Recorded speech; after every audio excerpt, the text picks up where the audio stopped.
तुम्ही कुठल्या पण ह्याला चौकशी केल्या शहरात तर तेवढाच रेट आहे.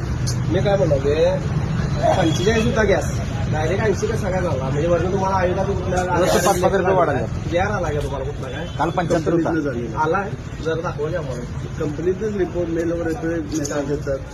काय म्हणतो रेट चेंज झालेले आहेत. आपला जे कुठला अधिकारी आपलं त्यांचं लेटर नाही म्हणतात ते कंपनीत आले म्हणतात अधिकारी लेटर नाही तर म्हणजे दाखवा मला म्हणजे कसं आहे डायरेक्ट दादा 80 रुपये कॅश केला 45 रुपये गॅस दर होता. वाढायचं कारण हा. म्हणजे काय बघा येणारं purchase rate वाढणार. मला सांगा तुम्हाला काय म्हणजे कसं शेवट येतील आहे कंपनी जे सांगते त्याप्रमाणे कंपनीचं लेटर कुठे तुम्हाला जर बरोबर आहे. कंपनीची मेसेज आणि मेलवर तसं नाही लेखी काय एवढे मुंबईत फक्त इथे एवढा रेट वाढलेला नाही आहे दादा. 2 रुपये 3 रुपये वाढलेला आहे. मी काय सांगावे बाहेरचा पंप आहे की नाही, दोन माहितीवर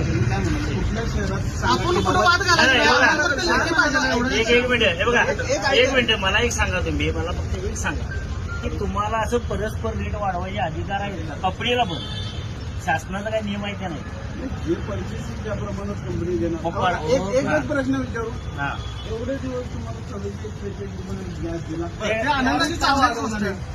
काय ना, बरं ठीक आहे ते सांगा. त्यावेळी हे दूध द्यायला दिलं. दोन चार रुपये वाढवून दिले. जर एखादा सरकारी गॅस तुम्ही सरकारी अधिकृत आहे प्रायव्हेट असे परमिशन काय तुम्हाला दर वाढायचा अधिकार तुम्हाला आहे का शासनाला आहे का? जर वरती रेट वाढले तर दर मग वाढवायचा. त्याचं लेखी काहीतरी असणार की आम्ही एखादा दर वाढवला का नाही तर आम्ही त्याचं आम्हाला लेखी येते लगेच. बरं, तुमचं काय म्हणणं आहे कोल्हापुरातच रेट वाढवणार?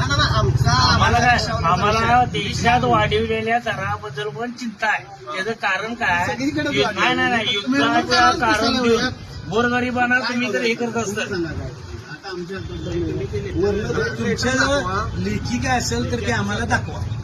लेखी